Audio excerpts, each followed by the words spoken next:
We've already got a few to catch up on. All right, so Zed and Braum out from H2K as their first two.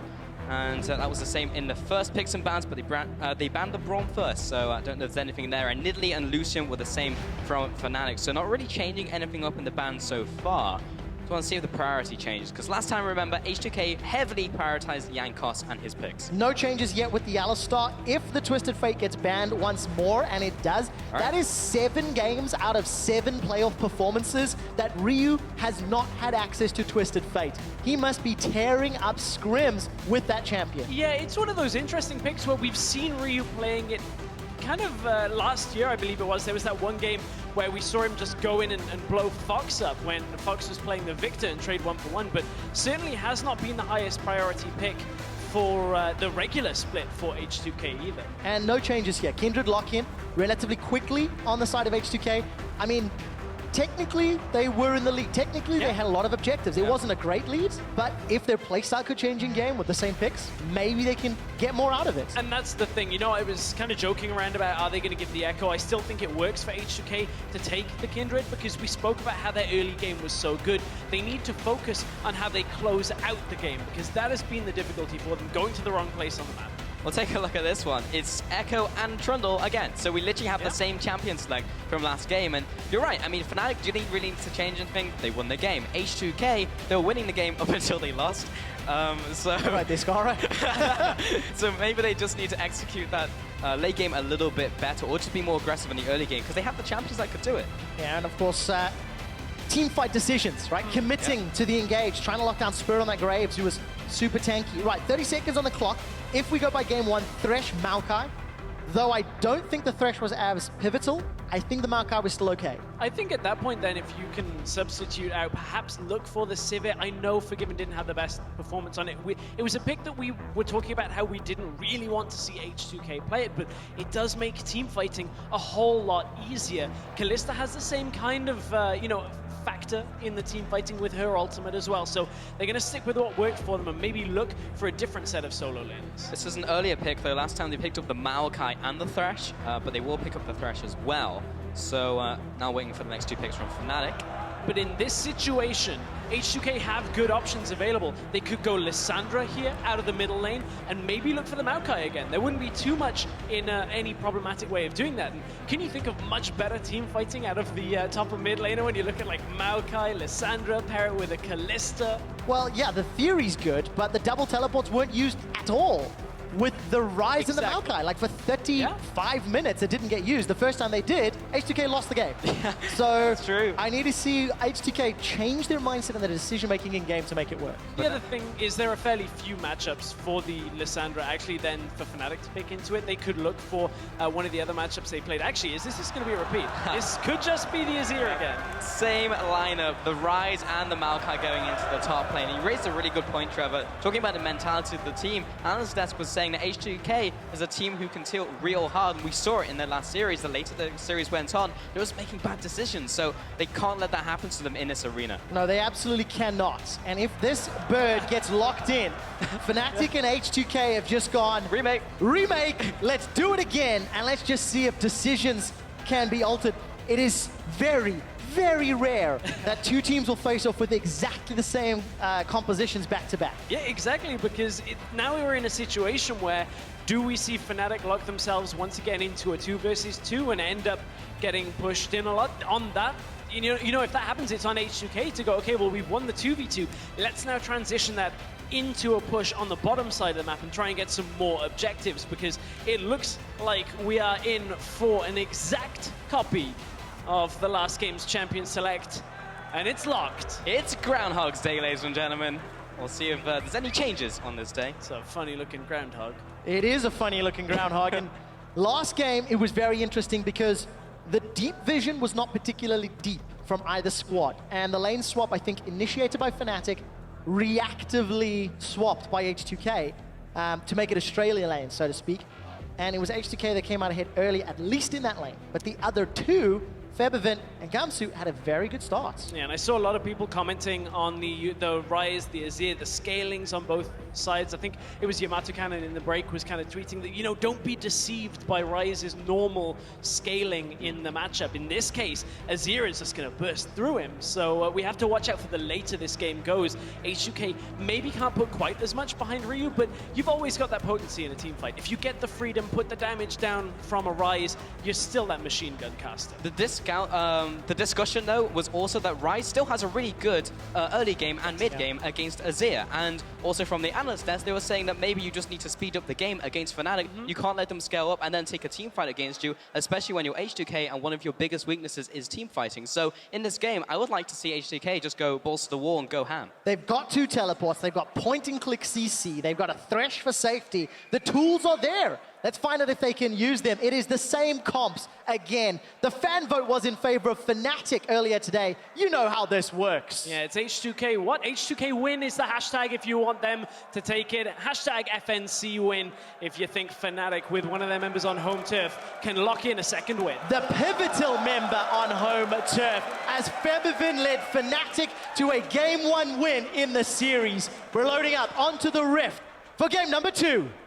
And Fnatic are going to be opening up and sending all of their members into the bottom side of the map. Feben's going to go mid as normal. So now Jankos is pushing up. He expects to see Spirit, but maybe he's in the bush. Maybe where is he?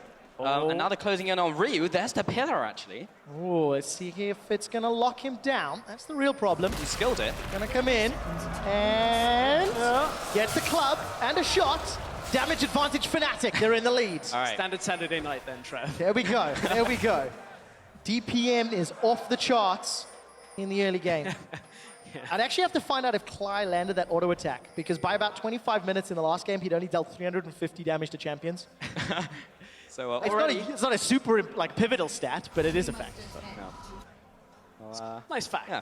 All right, so what is the bait? Recall. I didn't see if that ward came down from Fnatic actually after Forgiven had already run past. So some shenanigans there as Odo's going to take an interesting route back to the jungle, and we may once again even have the same lane set up. So this is the difference, though, in warding between Game 1 and Game 2 from Fnatic. Now, look at what this deep ward the observers have just shown us on this bottom side. This is fairly typical now of any kind of opening. Last game, Fnatic didn't have that vision. Oh, they just, I believe, spotted Vander on that ward. He just clipped into the vision, so they will have the knowledge that it's going to be at least standard from H2K's point of view. They want the bottom half of the map. So Fnatic will then send 2 members up to the top side.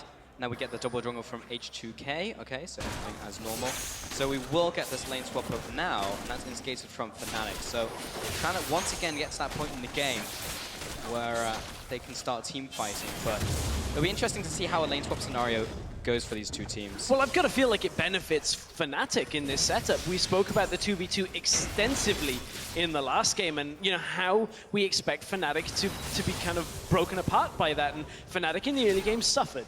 In this point, now you dodge that matchup, and suddenly H2K's big strength of Forgiven and Vander just really is not anything they can stand behind for the very first parts of this game. Now, of course, we're going to have the age-old tower swaps going through, trade them 1 for 1, and we'll see where the second part of the lane swap ends up playing out. I think it's fairly unlikely we're going to see a lot of tempo open up from these 2 teams in this first tower going down. H2K are taking it slightly faster, and maybe they'll be a couple seconds ahead, but I don't think it will ripple effect into anything too massive. And the real question is, what comes next? Who's going to play out these next few stages? Who looks at, how they make use of that Herald? And of course, difference in approach to the game. Last time we had the Australia lanes, and H2K dictated the tempo. They got a lot of the objectives very early on at the cost of farm, where Febiven and Gamsu was able to pick it up. This time around, now Fnatic are going to have to try and match the macro strength that H2K have really had an advantage on all year long.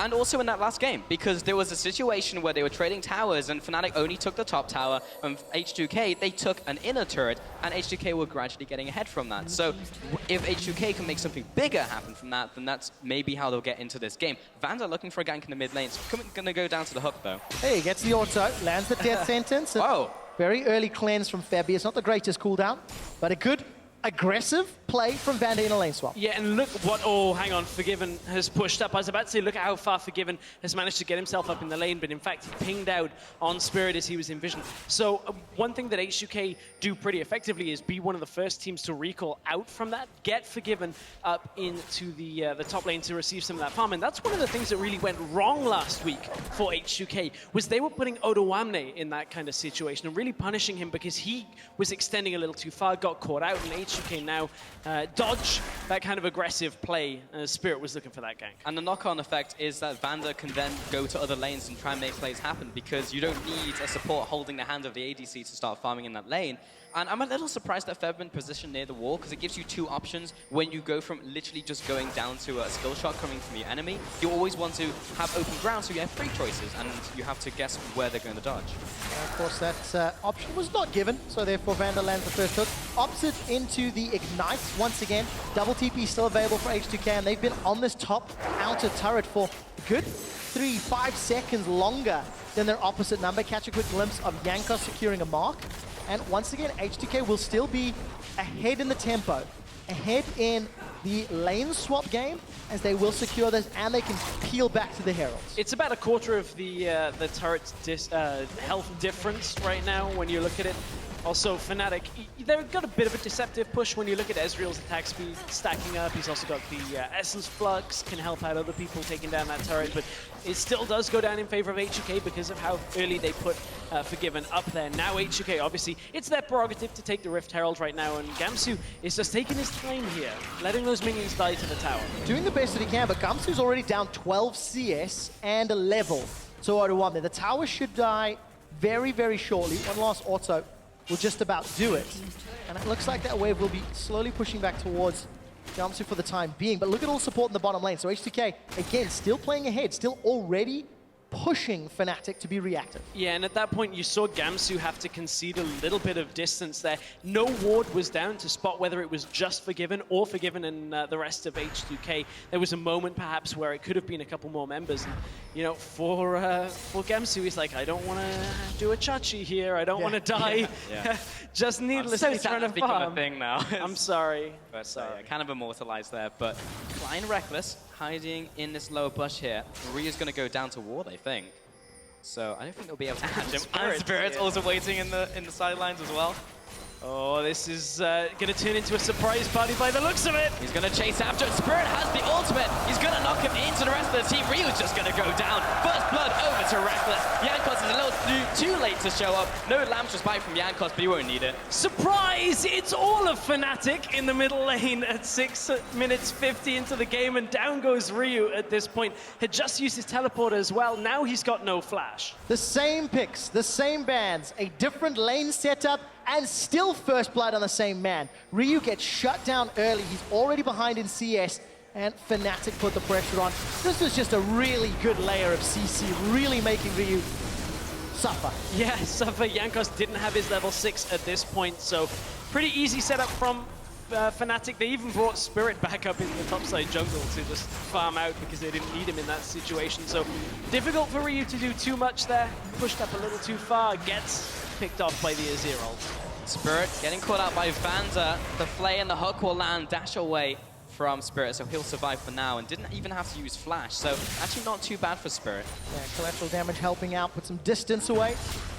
And I didn't actually catch a glimpse who got that blue buff. Spirit did not, so I think it was stolen away. We're trying to find the blue buff. Having a nosy. I don't actually know who got. Maybe it was Febiven that just picked it up. Febi does have one. Yeah, so, Febi picked it up. Yep, Febi picked it up. I just went to double check. We see inside the That was why the death sentence hit Spirit, because there was no blue buff to target either. Regardless, that's going to keep Febi pushing up on this middle lane. And Fnatic, they are the ones that come out of the lane swap ahead. They have the gold lead and the kill lead, and the pressure lead at this moment in time. So it's kind of weird, right? Because at the start, I was like, no, there's not going to be a big advantage picked up from this lane swap. They were generally taking the towers at the same time. Ryu is just going to aggress onto Febiven. Should be a kill, as the sliding glider will get him back to the tower. And then H2K start getting these small advances, like coming to the mid lane and taking the tower a little bit faster, being able to rotate, getting some vision. And then Fnatic, once again, just being smarter when it comes to fights, are picking up the advantage. The thing is, for H2K, they kind of haven't got quite the same game plan as they would have had in game 1 right now, because they were looking to 2v2 Fnatic as much as they possibly can. Now they're in a lane swap, they kind of have to default to the usual, and for H2K, that was running ahead of the the play. They were the ones dictating the pace, but now they've been slowed down because Ryu, with that kill on that middle lane, it makes it real difficult for Ryu to actually sit there. It's so easy for Fnatic to just drop off the map maybe and look to attack that middle lane and see if they can catch Ryu again, that H2K always have to people around. Fnatic are putting a lot of pressure on that mid lane. We're coming up to 10 minutes, and comparing games 1 and 2, Febiven was up 17 CS at 10 minutes over his opposite numbers, around that exact number already, and also has an assist, much like game 1. But Fnatic and H2K, they were even. There was 100 gold that separated the two teams up until 15 minutes, and then from there on, H2K pulled ahead by about 1,000 gold at 20. That was when H2K came alive. They took more towers than Fnatic, and I want to see if they can do it again. They've played this game already, though, so the question is, what do H2K do differently? Because so far, yes, we've been in the lane swap, but they're playing the early game fairly similar. Passive, not really pressuring Fnatic, and then we'll get into mid-game, and will the same thing happen? Will H2K get drawn into the same bad fight? If they don't use their teleports earlier and more effectively, I think the answer is yes. I think H2K have to make gameplay choices around those double TPs to allow this composition to work. Jankos walked over a couple of wards that Fnatic had placed, getting a lot of value out of that vision, just making sure they're in the right place at the right time. I think one of the real difficulties, though, for H2K when you look at it, was Ryu wants this.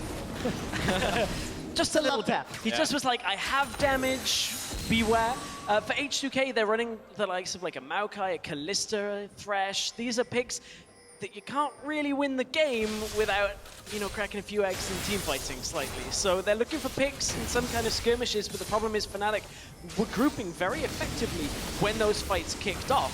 So, it's on H2K to pick and choose the right fights, which I'm getting a little bit nervous when I say that, because that certainly has been the difficulty for H2K. Fool me once, not going to get him again in that situation. Well, kind of point in case in point on screen, because we saw Klaj just basically disengage a potential engage from H2K, so they're never really able to find their own fight. It's always reactive to Fnatic, and that actually led up to the losing fight last game. Let's take a look how this pressure goes down. Fnatic are able to wave. The H2K don't really commit to any sort of damage with very short-range champions, and the fact that Febiven was shoving out down bottom. He's got himself plus 12 CS over his opposite number. Had to pause to actually count. Now H2K are moving, once again placing vision, once again enabling aggressive farming for Febiven. Yeah, but look at the aggressive positioning from Gamsu in this situation. He can push up fairly effectively. The only thing that really will undo him is if somehow Ryu gets the right position to TP into this lane, which is tough against an Ekko. He's got the mobility in a long lane to keep himself alive fairly easily. So it would be on H2K actually orchestrating that and baiting Gamsu down the lane, which is very tough against an Ekko. Gamsu and Spirit will also take away this Herald, which is actually fairly nice when you're against the Devourer jungle, because that gives 2 stacks over them. So denying that is just an okay play. And this will probably go to, okay, it's going to go to Gamsu. But this is eerily similar to the last game, because top lane Odoamne slightly ahead in farm. Mid lane Febiven is in this not great matchup for him. He's ahead in farm, and then Febiven has a farm advantage himself. I think crucially though, Rekkles is not as far behind. The Cull is about 14 CS away from wrapping up. He's close to even, despite the fact that he's actually sitting in a wave, and Febiven will be able to catch one coming towards him shortly. But Fnatic, in theory, will have slightly more power going into those first fights, where they needed 30, 35 minutes of scaling. Now they may need just slightly less because of the farm that they've been given. That's fair. And for Fnatic, when you look at it, this early game, even if they have a slight disparity, as we said in the last game, they showed us that it didn't really count too much against them. So despite Febiven's matchup, despite Rekkles needing time, they'll be fairly happy that they're in a situation here where, as you said, they're better off than in the last game. So for Rekkles, we saw his team fight decision-making and mechanics were what turned that game around for him. It wasn't the fact that he gained a whole lot of extra farm by freezing. It was just purely outplaying in team fights. Well, that's a scary thought then, because now he's not going to be behind, and he still has those abilities. Yeah. So H2K continue to apply some pressure where their duo, Febiven and Vander, going to have some support coming up the mini-map. As Dragon is live, that will be one indicator of potential conflict. We didn't really see massive fights around it in the previous game. It wasn't like hugest priority, but the teams were jostling for control without necessarily committing to giant fights. It's all about vision right now, though. Jankos places one over the wall there. Dragon is live, and I mean, when you're playing up against H2K, or you are H2K, 5 Dragons is always something that can happen in the game, even if you give one over to the other team. So priority has to be risen a little bit when you're playing into them. Yeah, and that is somewhat the case. Fnatic were able to bounce back in the previous game. Dragon picked up by H2K as Gamsu and Odo. They'll continue their trading. Slightly different itemization here for Gamsu as well. Got the chain vest and the Balmy Cinder. Previous game, he had the Visage and the Sheen, and wasn't able to bully Odo around. In this game, he hasn't really had too much time up against the Maokai 1v1 until this point, so he's able to go the standard route of, you know, the Iceborne Gauntlet will be coming up next after the Sunfire Cape. But when you look at exactly how this game is panning out, Febi and Spirit managed to orchestrate that. Looked a little bit like a steal, but it was a pretty safe take. So one of the things that Vander actually talked positively about Klaj when he was on the LSS was Klaj's ability to ward and his actual just emphasis on vision control. And you can see that Fnatic, they've got a couple of wards out right now, but I'm not quite seeing it yet from Klaj. They haven't had too much presence to get out onto the map. They've got a couple now deeper into the jungle that have been set up in the last minute or so. But Klaj, coming into last week, was actually the second highest ward per minute for supports, whereas, you know, a couple of his other counterparts ward a little bit less, but Klaj, you know, the story is he's kind of been caught out a little too much at times, and over-warding, over-aggressive warding can be a cause of that. Maybe also clearing walls and getting caught by Vander.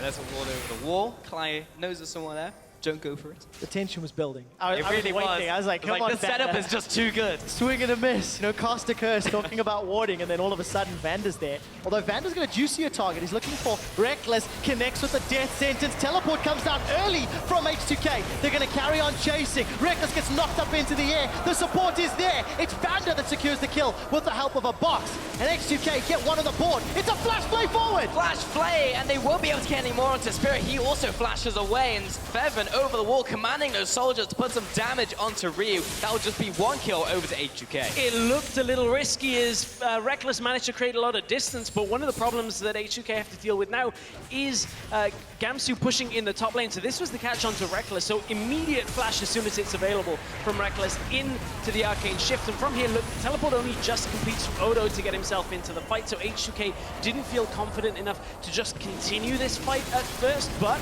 he got Ryu around the side, looked for it, and got a couple more flashes out from Fnatic. So H2K are looking for these small skirmishes, and that one was successful for them, but they did then have to kind of get dragged back around the map to deal with Gamsu. It's also just small things, but that play shouldn't always be so easy for Vander, because usually you walk back and forth when you're hitting a target, you keep stutter stepping and make it harder for someone who is in that position to land a skill shot against you.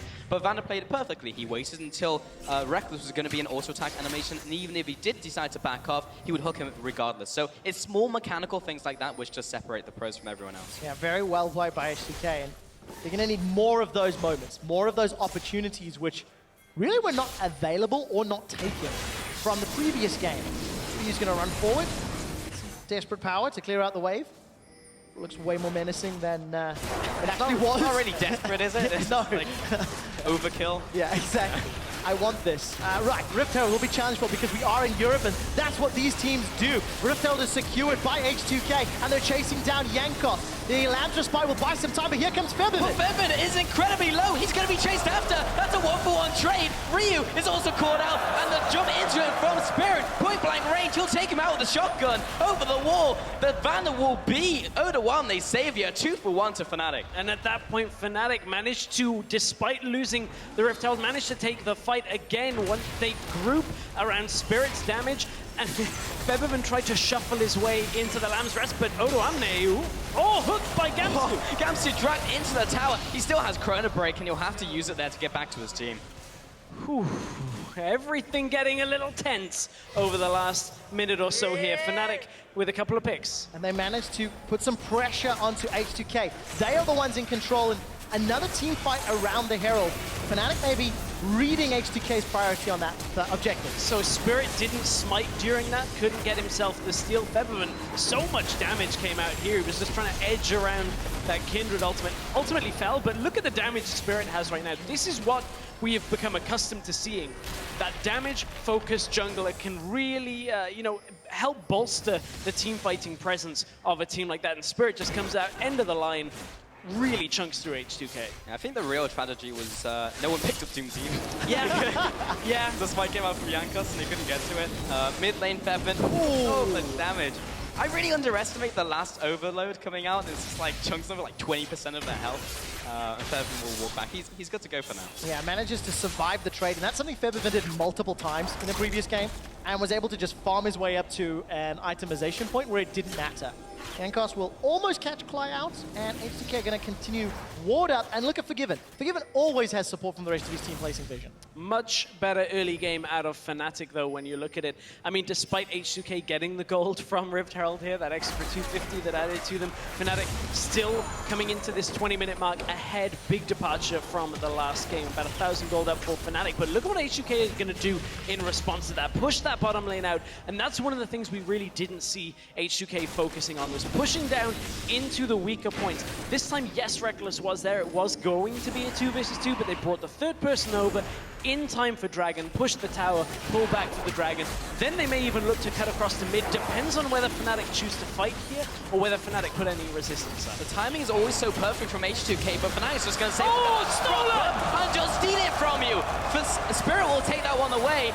True shot Bros lands with Vander and Ryu, and Jankos survives with the Lambs for Spite. Meanwhile, on top lane, tank battle. And Gamsu's still trying to push here. Let's find out who wins it as they two back away. Whoa, Fnatic. Super tanks. Fnatic say, hey, H2K, you think you're good at Barons? That is what Fnatic is famous for. They have moved towards the pit, and instead going to be playing the bait game. Nobody from H2K has responded just yet. But they got a TP from Ryu in that situation. So again, here they go! And they find Febiven, the slide, the glide, the kill over to Febiven. Picks up the kill onto Febiven. Slam dunk for Fnatic, their 4th kill of the game. They throw 4 members into this middle inner turret, and Vander's death sentence does not find a target. Fnatic extend their lead, and they take the tower lead as well. And just as we were saying, H2K were doing the basics pretty well. You push out bottom lane, you come across to Dragon, take the objective and back away, reassess the situation.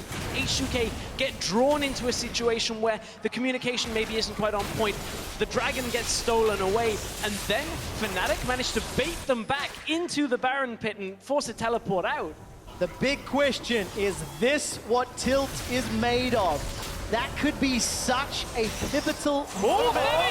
Sentence on top, Febby! He's in trouble, but luckily there's some support. Odo is now on the front line. Rekkles did not back away, and nobody's died yet. There may be a re-engage from H2K, but they simply can't get there. They're going to go for the Baron instead at this point. Look at how they're baiting them in. Fnatic are scattered, and H2K, they want to start this, but it's risky. The longer they hesitate, the more chance there is for Fnatic to contest this. It's a couple seconds late. Let's find out what H2K can do. There's 3 members of Fnatic still nearby. Baron down to 4,000. The rest of Fnatic, they're deciding to move in. Parallel convergence could start 3. Yes! 2,000 health left. Jankos goes down. It's stolen! They Get it! Spirit with the steal, and that's 2 kills. Fnatic, this could be a second game in the bank. 6,000 gold in the lead. Baron buff on their team, and they're barreling down the middle lane. Spirit is dancing in his chair here at the Ahoy in Rotterdam, and they are pushing to perhaps take an inhibitor. No way is this happening. Fnatic pick up the Baron, they go into the tower, they take the inhib, 20 seconds left on Forgiven. They'll probably back away after this. They're gonna play this one safe. The inhibitor drops, and Fnatic in a flash.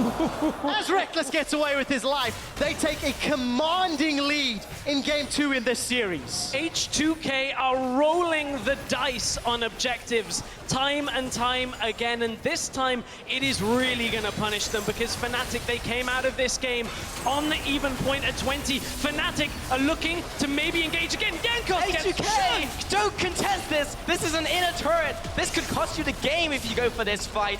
They have the potential flank from Odoamne. It was like, no, pull out. 4,000 gold in the first minute of the Baron power play. Fnatic are gonna go spend all of the gold in the bank and just extend that lead even further. Now H2K have to play from a massive deficit. Here was the play that turned it all around. And it's Gamsu. Watch your minimap. The teleport that comes in into the parallel convergence. H2K are grouped on the corner. They do not have enough room to move. And the lockdown is enough to take Jankos out of this fight without his ultimate ever going off. It's an easy smite down despite the Kalista being there. Febiven couldn't really move as Fnatic had him surrounded, and that resulted in the push. Man, Fnatic have blown this game apart. Every single time these two teams are drawn into an interaction that involves more than like 5 people, Fnatic always pull ahead. And H2K, they simply do not win these fights.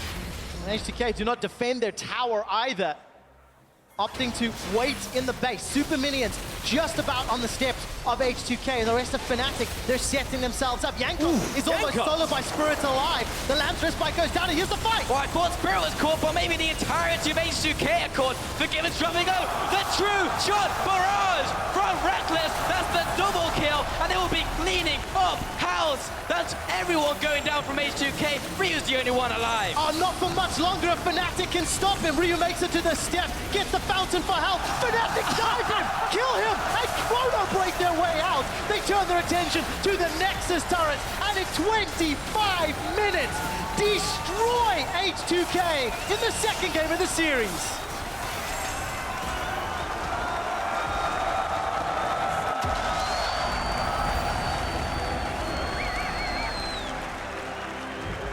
If you blinked, you could have missed the ending to that game. Well, certainly H2K were caught a little sleeping, trying to blink maybe, fell asleep at the wheel and let Fnatic take control because, man, it was even. Fnatic maybe with a slight lead coming out of it. Only 1,000 gold separated the teams. And Fnatic, it all started with the Dragon Steel. H2K pulled back away and then ended up in a situation where they get drawn into a bait, one of them dies. Febiven is pushed too far up, they lose the middle tower.